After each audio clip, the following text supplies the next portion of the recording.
What's up, ladies and gentlemen, back again with another video, and today we're going to be reviewing Texas Chainsaw Massacre 2022. This film was created by Legendary Pictures and was bought out by Netflix, so it's considered to be a Netflix original. Netflix didn't make the movie, but they pretty much bought the property rights to it. This film's supposed to take place 50 years after the original 1974 Texas Chainsaw Massacre.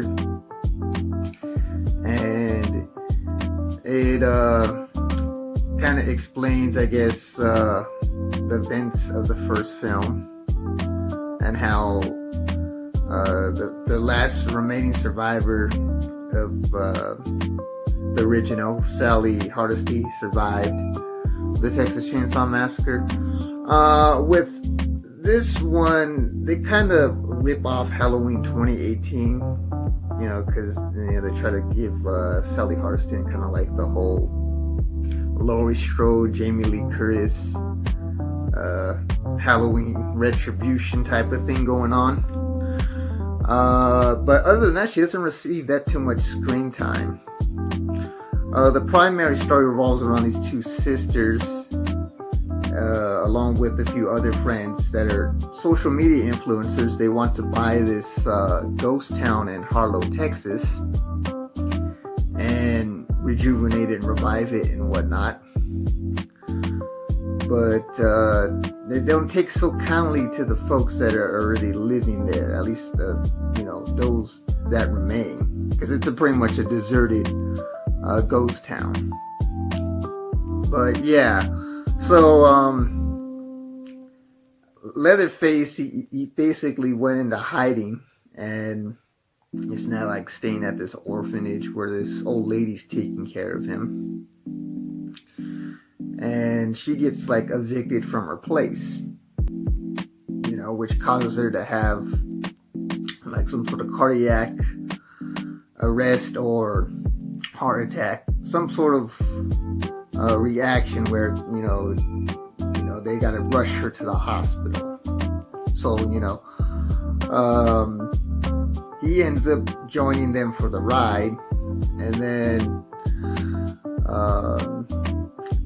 she ends up passing away. And in the fit of rage, he ends up just going on a killing spree, starting with the people that he's riding in the vehicle with, and he makes his way back to Harlow, Texas, and that's where the carnage begins.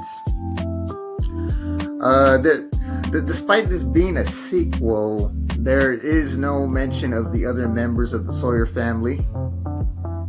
There's no Drayton, there's none of those guys at all. You don't know whatever happened to them, because like I said, it's supposed to take place 50 years after the original. But I don't know, it's just Leatherface by himself. It's not Leatherface and his family, not unlike the previous installments in the Texas Chainsaw Massacre franchise.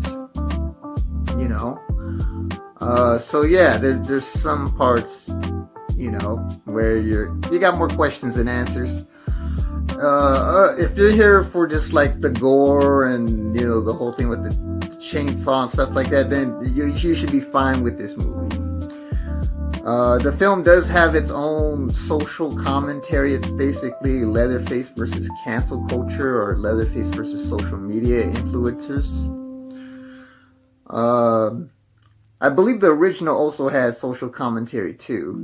It was like on the whole meat packing plants and Vietnam and things like that. It had its own social political commentary in the original 1974 version as well. So this is more like a updated modern version of Texas Chainsaw Massacre. Yeah, like I said, these two sisters, they want to buy this town and rejuvenate it along with two other friends. So they're promoting it on social media. They invite like the real estate investors and all these other people there on a bus trip to go ahead and go over things before Leatherface goes on his massacre spree of ravaging everybody with a bunch of weapons, and of course his signature chainsaw. Leatherface is supposed to be like, you know, basically senior citizen, like 60, 70, but yet he has the strength of Michael Myers and whatnot. Like, he comes off as like Rob Zombie's Halloween version of Michael Myers. Super brutal strength, there's a lot of anger, which might piss off some of the original fans of the series, because you know, the original Leatherface, despite him being a scary individual, he was also like this very scary individual. Like, he was pressured to kill under his family and whatnot, you know. So yeah, you can see some of the continuity that it lacks from the actual original, despite it being a supposed sequel.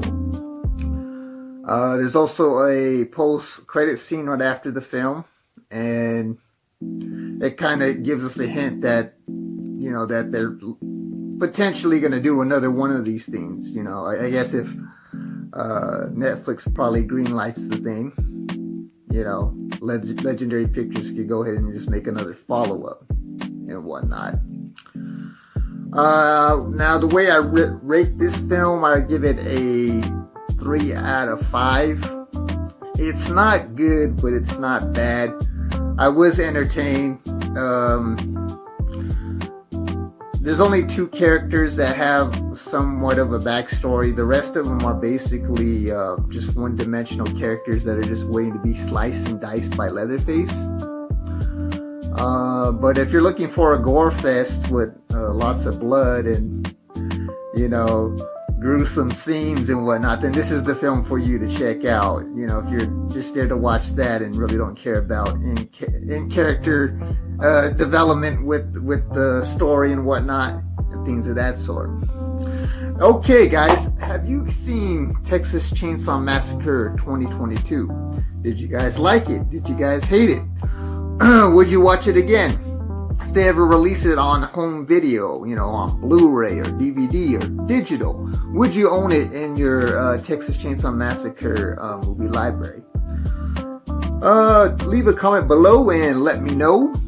And if you want to see more content like this, please like, share, comment, and subscribe. And I'll see you guys around for the next video. Y'all have a great day.